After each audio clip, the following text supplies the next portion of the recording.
हमारे साथ हमारे संवाददाता अंकित गुप्ता मुंबई से जुड़ गए हैं, उनसे बात करेंगे। अंकित, अभी जांच जो है वो किस डायरेक्शन में जाती दिखाई दे रही है? लगातार एनसीबी पूछताछ कर रही है, ईडी भी पूछताछ कर रही है, परिवार पर शिकंजा सीबीआई ने भी कस दिया है। विकास, इस वक्त जो है तीन तरफ से शिकंजा कसा हुआ है। एक तरफ सीबीआई, दूसरी तरफ प्रवर्तन निदेशालय और तीसरी तरफ एनसीबी। और अब जो है मांग उठने लगी है एनआईए जांच की भी। हालांकि एनआईए जांच अभी इसमें जो है मुमकिन नहीं लगती है, क्योंकि तीन प्रीमियर इन्वेस्टिगेटिंग एजेंसीज इस मामले की जांच कर रही हैं और तीनों तरफ से घिर रही हैं कौन? रिया चक्रवर्ती। क्योंकि सीबीआई एक तरफ जो है जो पूछताछ कर रही है वो शोभिक चक्रवर्ती से कर रही है। रिया सवाल ये है कि ये तीनों जांच एजेंसियां जो जांच कर रही हैं, क्या इनकी जांच में ये डायरेक्शन क्या अंडरवर्ल्ड कनेक्शन की तरफ जाता हुआ दिखाई दे रहा है?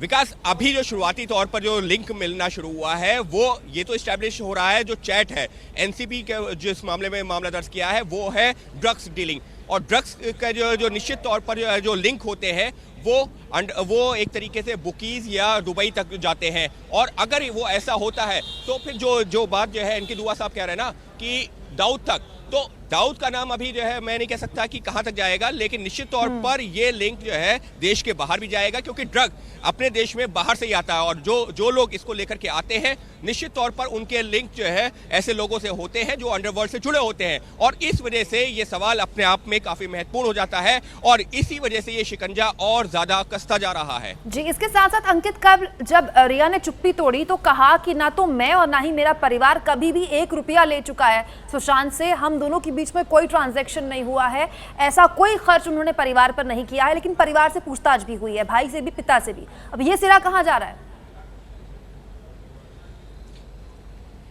जी, फिलहाल ये जांच हो रही है प्रवर्तन निदेशालय की, क्योंकि हमको ये समझना होगा तीन अलग अलग इन्वेस्टिगेटिंग एजेंसी तीन अलग अलग डायरेक्शन में जांच कर रही हैं। लेकिन जिस बात का आप जिक्र कर रहे हैं वो है प्रवर्तन निदेशालय की जांच। प्रवर्तन निदेशालय क्या बात कर रहा है, किस बात की जांच कर रहा है? वो मनी लॉन्ड्रिंग की, जिस बात का आरोप जो है सुशांत के परिवार वालों ने लगाया है। इसी वजह से प्रवर्तन निदेशालय के 2 अधिकारी रिया के पिताजी को लेकर के बैंक जाते हैं। बैंक के लॉकर में कितना सोना रखा है, क्या क्या सामान रखा है, क्या दस्तावेज रखे हैं, उनकी पड़ताल करते हैं। उसके अलावा बैंक अकाउंट में कितना पैसा है, कहाँ कब ट्रांजैक्शन हुआ, उसकी डिटेल लेते हैं। और ऐसा नहीं है कि आधे 1 घंटे की ये कार्रवाई थी, करीबन 3 से 4 घंटे का वक्त लगा है इस पूरी कार्रवाई में।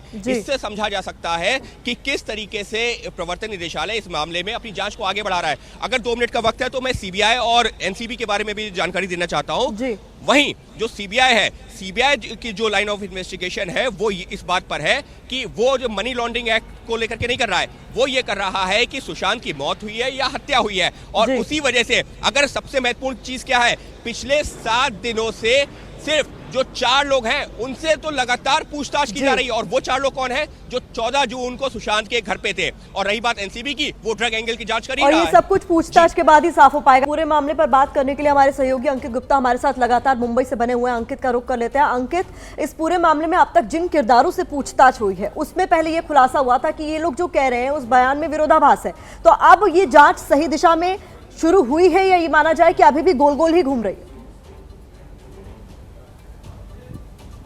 प्रतिभा, हमको अगर हम सिर्फ वो जो सीबीआई की इन्वेस्टिगेशन चल रही है उसकी डायरेक्शन ही देख ले तो उसी से आइडिया लगता है कि कहीं कुछ ऐसा सीबीआई को निश्चित तौर पर मिल रहा है। मैं ऐसा क्यों कह रहा हूं? क्योंकि इस मामले में नीरज, दीपेश, सिद्धार्थ पिठानी और केशव, ये वो 4 लोग थे जो 14 जून को यानी कि सुशांत की मौत के दिन घर पे थे।